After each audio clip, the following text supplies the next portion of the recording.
Menachot Perek Yud Aleph, Mishnah Daled, fourth Mishnah in the 11th chapter of Masechet Menachot. So this Mishnah is an interesting Mishnah. It's a little bit unusual, somewhat hard to read. Kol Menachot, Yesh behem ma'aseh kli bifnim, ve'ein behem ma'aseh kli b'chutz. I'll read it and translate literally, and then we'll try to understand what it means. All Menachot, they have a ma'aseh kli, an action of a kli, bifnim, inside the Beit HaMikdash, in the Azara. Ve'ein behem ma'aseh kli b'chutz, but they don't have an action of a kli outside of the Azara. What does this mean? So let's look at the Bar Tunura, and then we'll see the Kahati. Yesh be'ma'aseh kli bifnim, be'melachtam, shena'aseh behem bifnim tu'unim kli. When they do melachot, okay, bifnim, that requires a kli. You have to have a vessel. That's what it means. Yesh behem ma'aseh kli bifnim. Right? If they have a ma'aseh inside, then in bifnim, then it has to have a kli. It's an interpretation. It's a little unusual. Okay? That excludes, meaning you can't do it on a board. But if there's malacha, you do it outside the Beit HaMikdash, because remember we learned, we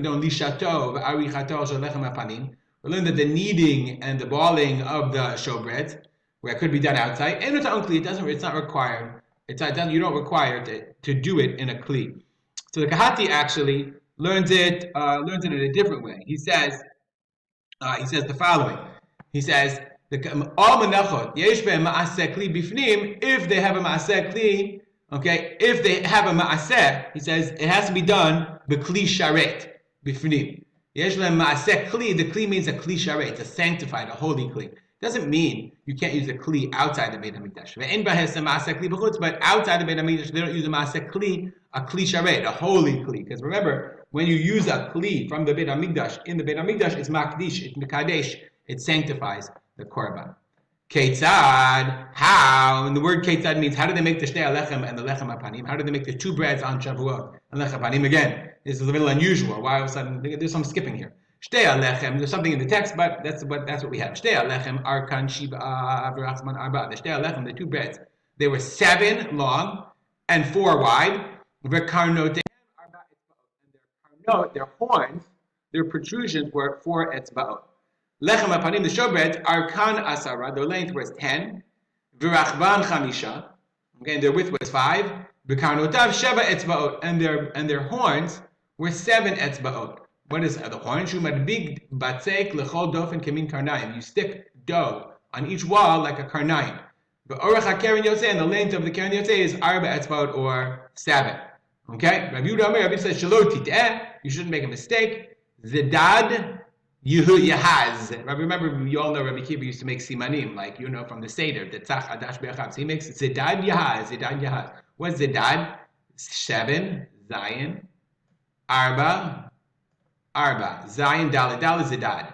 And for lechem hapanim, it's yud, 10, hey, 5, and zayin.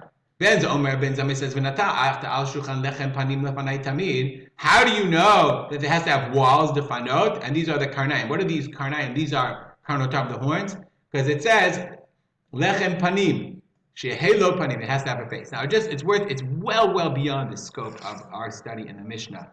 Okay, to know how the lechem panim were made. So just so you know, there's like a zillion different opinions about how the lechem hapanim were made, what these karnaim were.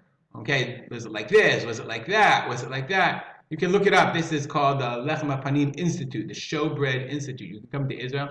If you go to the Machon HaMikdash website, you can't hear this, but I'm going to make it low. But you can see, okay, Panim Harbe. That's what we just learned. That has to have many faces. And now we just learned Menachot. This is our Mishnah, Yud Aleph Dalet. Okay, and if you were like, we're not going to wait to go through this, but it was very complicated how to make it, and then how they placed it. See, in this picture, it's not like this. They make it like that. So you can look through this video. Just look for Nitzos Min HaMikdash Lechem HaPanim, and you can see that it was very interesting and complicated. And there are also different versions based on mechkar. Was it like this, Lechem HaPanim? What were the karnot? How they made it, based on a very famous professor in Bar Ilan called Zohar. Anyway, we're not going to go into in depth what the lechem hapanim are like. What exactly we're like is well beyond the scope of our Mishnah, but it's worth noting the complexity of this issue. We'll stop here and dedicate our learning to Rabbi and my father, Rav Simcha ben Yitzchak Kalman. Have a good day.